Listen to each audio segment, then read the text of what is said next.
na mag-like and subscribe sa atin pong channel upang atin pong mas may parating sa nakararami ang kaligtasang hatid at mga aral sa atin na mabuting balita ng Panginoon na siyang nilalaman po ng bawat video sa ating channel.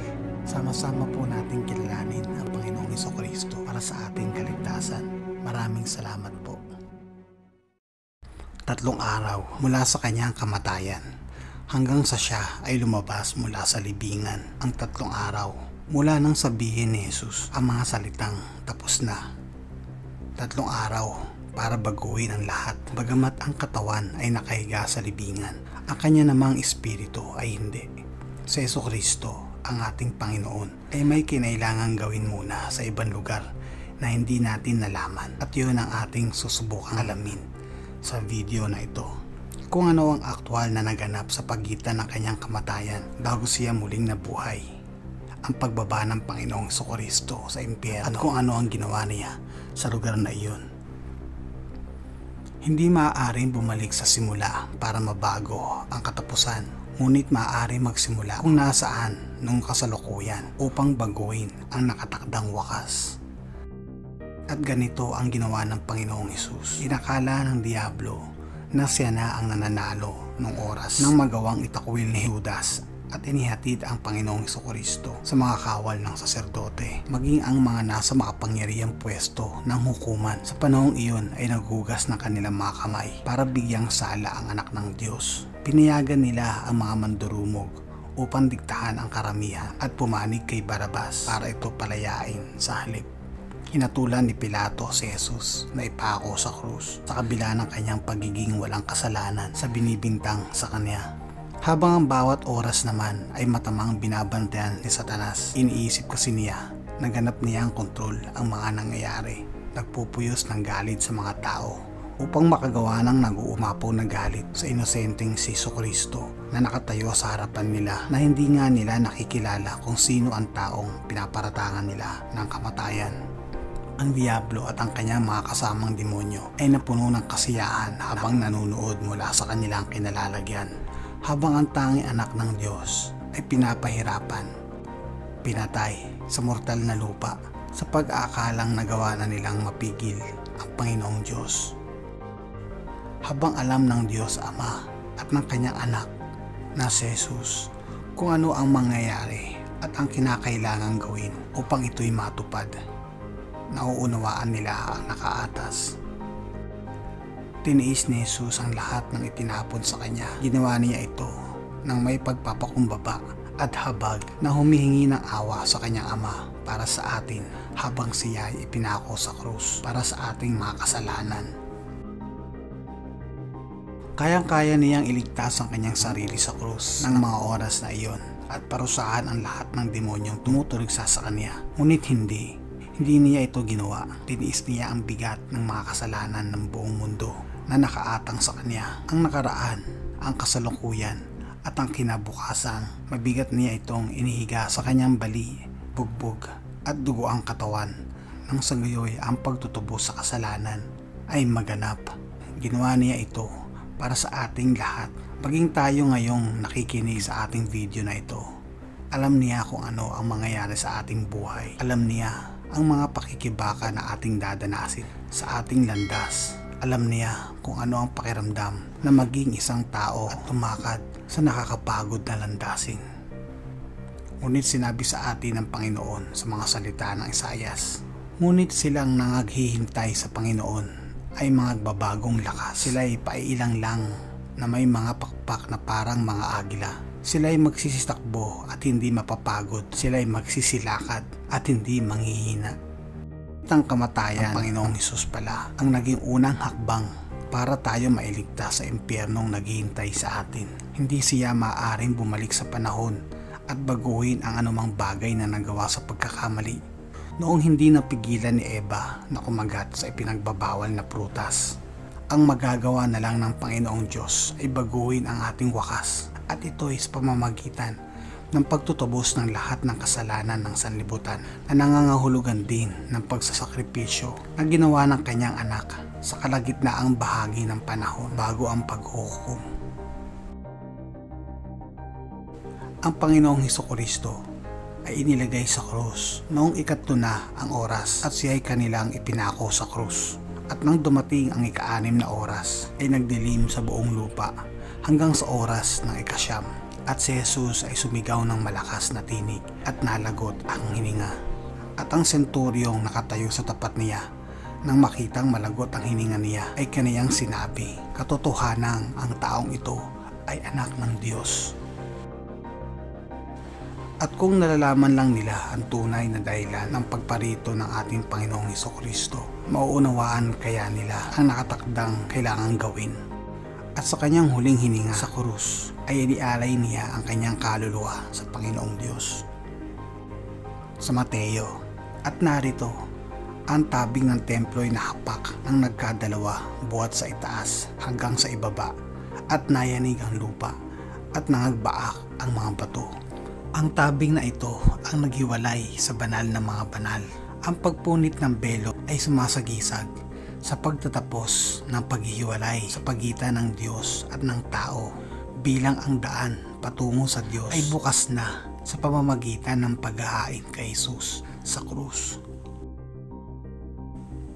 Ang katawan ng Panginoong Hesukristo ay inilagay sa libingan ni Jose ng Arimatea, isang konsehal ng Sanhedrin.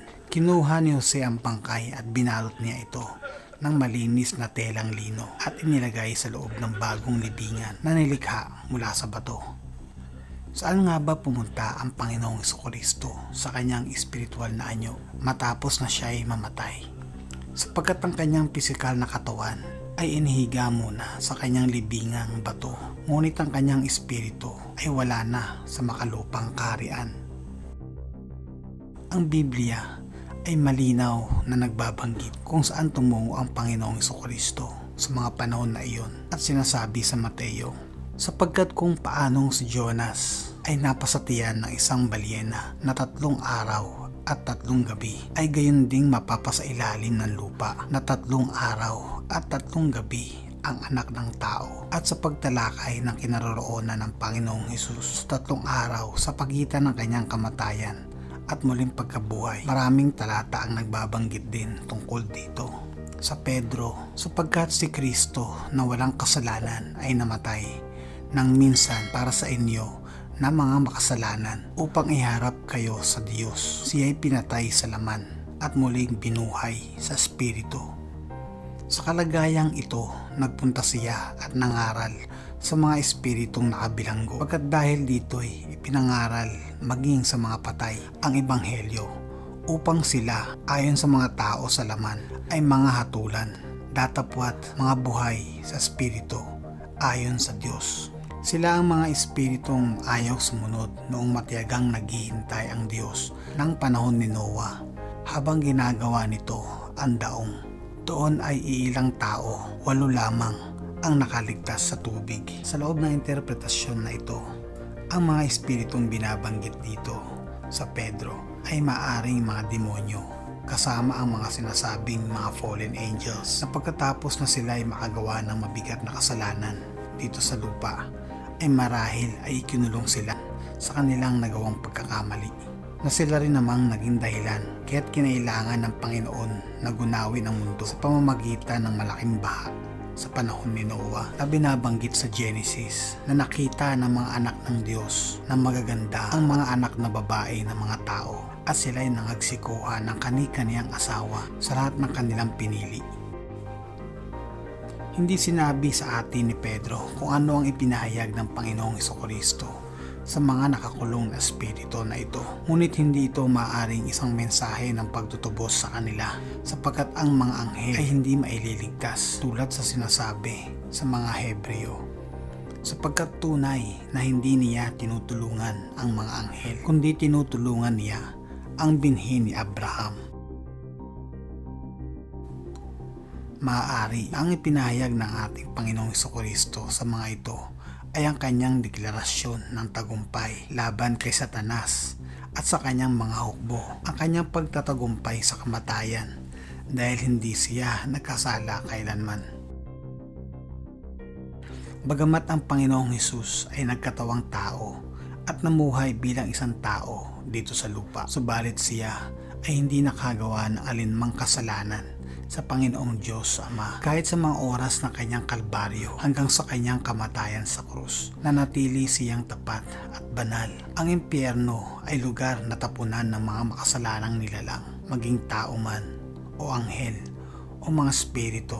Ang Panginoong Hesukristo na binuhay sa spirito pagkatapos ng kanyang kamatayan ay walang lugar sa impyerno, sapagkat siya ay hindi kailanman nagkasala sa Panginoong Diyos. Hindi siya maaaring ariin ng impyerno sapagkat siya ay naging banal hanggang sa mga huling sandali ng kanyang buhay dito sa lupa.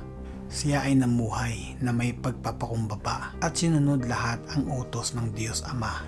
Siya ay naging malugod at nangaral ng tapat ng mga salita ng Panginoong Diyos at sa gawa. Subalit siya ay muling binuhay ng Diyos at pinalaya mula sa kapangyarihan ng kamatayan, sapagkat hindi maaaring siya ay bihagin nito sa Colossus. At siya ang ulo ng katawan sa makatuwid bagay ng iglesia. Siya ang pasimula, ang panganay sa mga patay, upang sa lahat ng mga bagay ay magkaroon siya ng kadakilaan. Kaya't ang pagtatagumpay niya laban sa kamatayan ay siya namang pagkagabi niya kay Satanas na siyang puno ng kasalanan sa impyerno.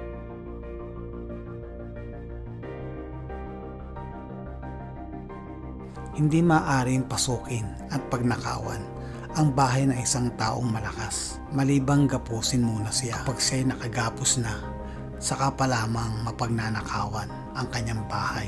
At sa Mateo, sinabi ko sa iyo, ikaw ay Pedro, at sa ibabaw ng batong ito ay itatayo ko ang aking iglesia, at ang kapangyarihan ng kamatayan ay hindi magtatagumpay laban sa kanya. Mga kapatid, ako po ay muling nagpapasalamat sa inyo at kayo po ay nanatili hanggang sa huling bahagi ng ating video. Ako rin po ay lubos na nagpapasalamat sa patuloy ninyong pagtangkilik sa ating mamunting channel. Tunay po na ang ating kaligtasan ay naihanda na ng ating Panginoong Hesus noong tayo tinubos niya sa pamamagitan ng kanyang pagkamatay sa krus. At sa pamamagitan din nito ay nagkaroon tayo ng pag-asa na magkaroon ng buhay na walang hanggan, kapiling niya sa langit.